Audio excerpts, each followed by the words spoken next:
सुप्रभात बच्चों, मैं मनोरमा सिसोदिया प्राइमरी स्कूल। आज हम सेकंड क्लास की उड़ान बुक से फर्स्ट चैप्टर का अध्ययन करेंगे। फर्स्ट चैप्टर में यहाँ कविता दी हुई है, हुआ सवेरा। इस कविता का हम अध्ययन करेंगे और इसका अर्थ हम समझेंगे। हुआ सवेरा, पेड़ों पर भी चिड़िया चींची बोली, लाल लाल सूरज उगाया, मंद पवन भी डोली, कलियों ने भी नयन उगारे, फूल लगे मुस्काने, उड़ी तितलियां भोरे भी अब गाने लगे तराने। चुन्नू जागा मुन्नू जागा, जागी रीता रानी, अब सोने का समय नहीं है, तुम भी जागो रानी। बच्चों, ये कविता का हमने अध्ययन किया। अब हम इसका अर्थ आपको समझाते हैं। बच्चों, इस कविता के माध्यम से कवि सभी को सुबह जल्दी उठने की प्रेरणा दे रहे हैं। सुबह के समय चिड़िया चींची करके सबको जगाती है। सुबह के समय का सूरज लाल रंग का होता है। वह मंद मंद पवन चलती है। मंद मंद पवन के बीच खिले हुए फूल व उड़ती हुई तितलियां बहुत ही सुंदर लगते हैं। अतः हम सभी को सुबह जल्दी उठना चाहिए। यह हम कविता का अर्थ पूरा हुआ। अब हम यहाँ पर आपको क्लास वर्क में ये कविता लिखना है और इसका अर्थ लिखना है। अब होमवर्क में आपको हम शब्दार्थ दिखाते हैं। शब्दार्थ लिखे हुए हैं। चींची, चींची का अर्थ है चिड़िया बोलने की आवाज। नयन, नयन का अर्थ है आंखें। उगाया यानी निकल आया।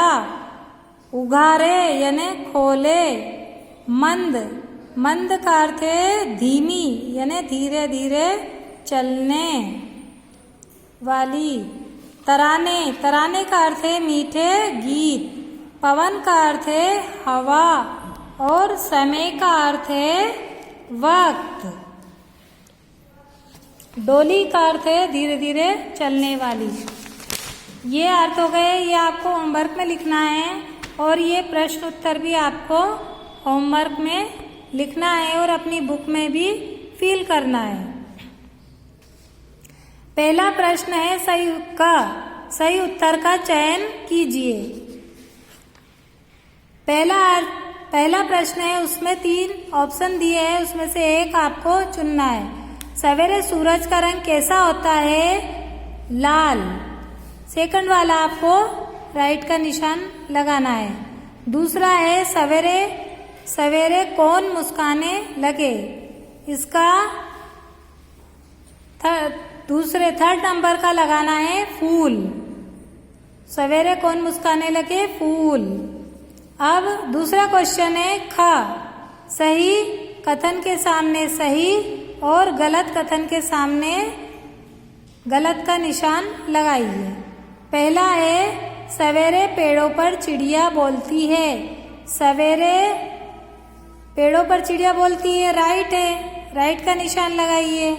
दूसरा है सवेरे सूरज का रंग सफेद होता है, गलत है, सूरज का रंग लाल होता है, तो इस पे गलत का निशान लगाना है।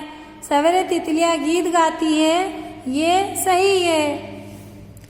तीसरा क्वेश्चन है कविता की पंक्तियां पूरी कीजिए। यहाँ कविता अधूरी दी गई है, उसको हमें पूर्ण करना है।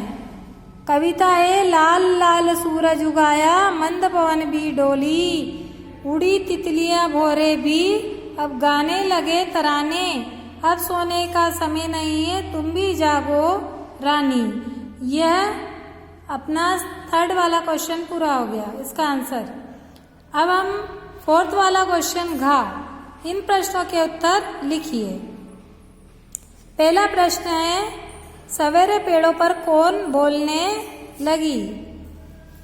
बच्चों, इसका उत्तर है सवेरे पेड़ों पर चिड़िया बोलने लगी। दूसरा प्रश्न है धीमी हवा कब डोलने लगी? बच्चों, इसका उत्तर है धीमी हवा। यहाँ तक इसमें फिल करना है, फिर आगे लिखना है सूरज उगाया तब डोलने लगी। तीसरा प्रश्न है कविता में किसको जगाने के लिए कहा गया है? इसका उत्तर है कविता में बच्चों को सुबह जल्दी जागने को कहा गया है। इसका ये उत्तर हो गया। अब अपना 5वां क्वेश्चन है उपयुक्त शब्द चुनकर खाली स्थान भरिए। पहला है सवेरा हुआ, चींची बोली, इसमें आएगा चिड़िया।